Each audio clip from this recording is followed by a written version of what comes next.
नमस्कार, धर्म ज्ञान के दर्शकों का स्वागत और हमेशा की तरह मैं हूं आपके साथ कविता राणा। अगर आपसे ये कहा जाए कि आज हम आपके लिए भारत के नास्ट्राडामस कहे जाने वाले बेजान दारूवाला की भविष्यवाणी लेकर आए हैं, तो आप कहेंगे वो भला कैसे हो सकता है, क्योंकि साल 2020 में ही उनका देहांत हो चुका था और वो 2 साल पहले ही इस दुनिया को छोड़कर चले गए हैं। लेकिन सच ये है कि उन्होंने अपनी ज्योतिष करियर में कई ऐसी भविष्यवाणियां की हैं जो अभी तक दुनिया के सामने नहीं आई, और उन्हीं में से एक भविष्यवाणी साल 2045 से जुड़ी है। हम उन्हीं बेजान दारूवाला की बात कर रहे हैं जिनकी सटीक गणना ने ज्योतिष की दुनिया में उन्हें एक नई पहचान दिलाई। हम उन्हीं बेजान दारूवाला की बात कर रहे हैं जो पारसी परिवार में जन्मे, लेकिन उनके मन में भगवान श्री गणेश के लिए असीम श्रद्धा बसती थी। हम उन्हीं बेजान दारूवाला की बात कर रहे हैं जिन्होंने कई साल पहले ही मोदी के प्रधानमंत्री बनने की भविष्यवाणी कर डाली थी। संभावनाओं के इस कश्मकश में बेजान दारूवाला के मुख से निकली प्रत्येक बात भविष्यवाणी का मुखौटा ओढ़ती और हकीकत बन जाती।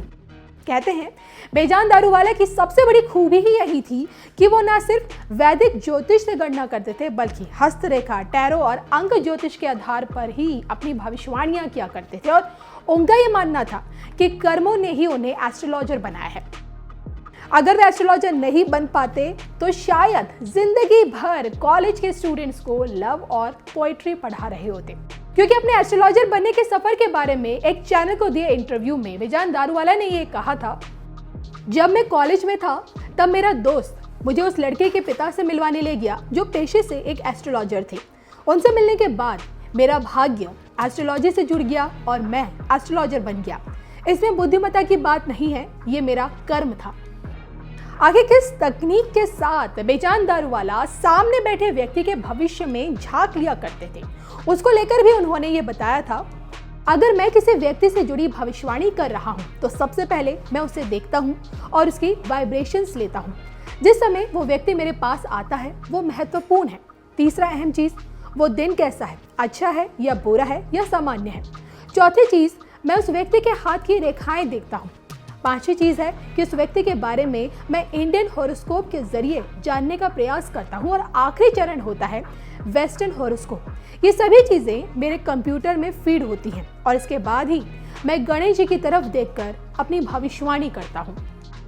अब आप इसे बेजान दारूवाला जी का तजुर्बा कहें या फिर ज्योतिष हुनर, उनकी ज्यादातर भविष्यवाणियां सच साबित हुई हैं। फिर चाहे इंदिरा गांधी जी से लेकर संजय गांधी की मौत की भविष्यवाणी हो, गुजरात भूकंप की भविष्यवाणी हो, भोपाल गैस कांड की भविष्यवाणी हो, अटल बिहारी वाजपेयी जी से लेकर मोरारजी देसाई और मनमोहन सिंह जी के प्रधानमंत्री की भविष्यवाणी हो, कोरोना की भविष्यवाणी हो, या फिर पीएम मोदी के बैक टू बैक केंद्र में सरकार बनाने की भविष्यवाणी हो, तो इस बार हम आपके लिए बेजान दारूवाला जी की जो भविष्यवाणी लेकर आए हैं उसमें साल 2045 तक की भविष्यवाणी की गई है।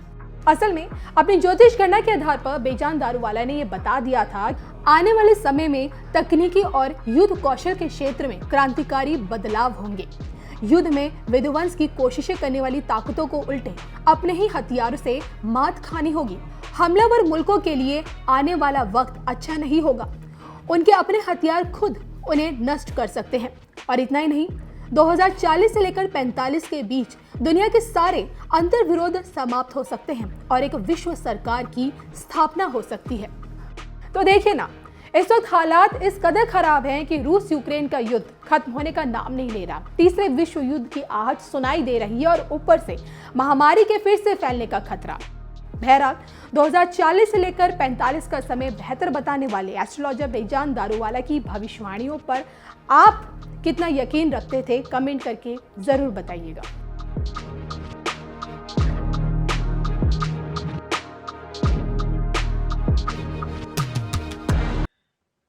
साथियों, एक समय था जब लोगों ने यह मान लिया था कि सरकार किसी भी आए, लेकिन देश का कुछ नहीं हो पाएगा। निराशा ही निराशा थी। आज देश का एक एक जन गर्व से यह कह रहा है कि देश बदल रहा है, तेजी से आगे बढ़ रहा है। आज दुनिया के सामने एक ऐसा भारत है जो बिना किसी डर या दबाव के अपने हितों के लिए अड़िग रहता है। जब पूरी दुनिया दो विरोधी ध्रुवों में बटी हो, तब भारत को एक ऐसे देश के रूप में देखा जा रहा है जो दृढ़ता के साथ मानवता की बात कर सकता है। हमारी सरकार राष्ट्रीय हितों को सर्वोपरि रखते हुए काम कर रही है। आज देश के पास नीतियां भी है, नियत भी है। आज देश के पास निर्णय शक्ति भी है और निश्चय शक्ति भी है।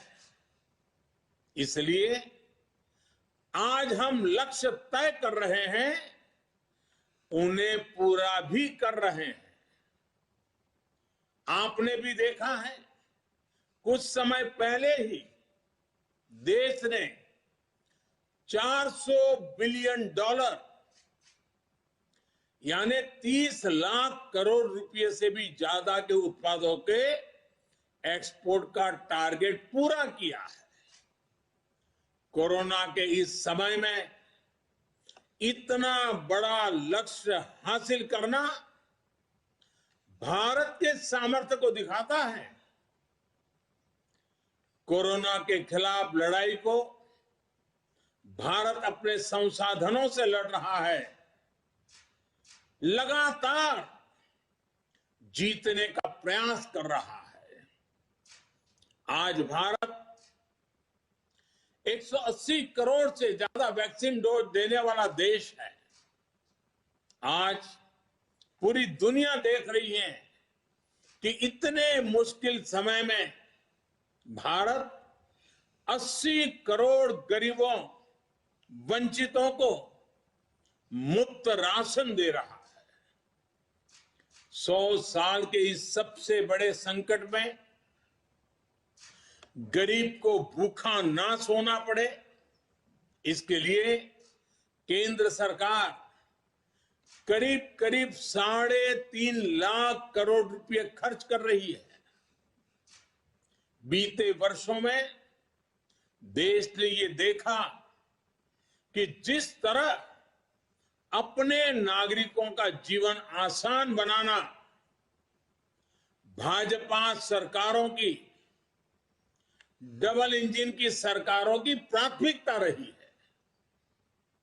गरीबों को पक्के घर से लेकर शौचालय के निर्माण तक,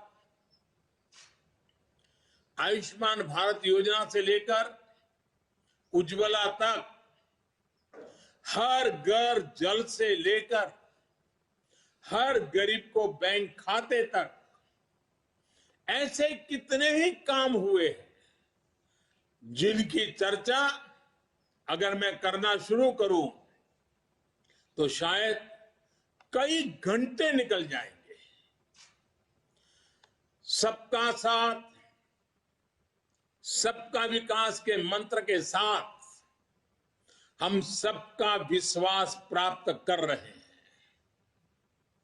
देश के विकास के लिए दिन रात मेहनत कर रहे हैं।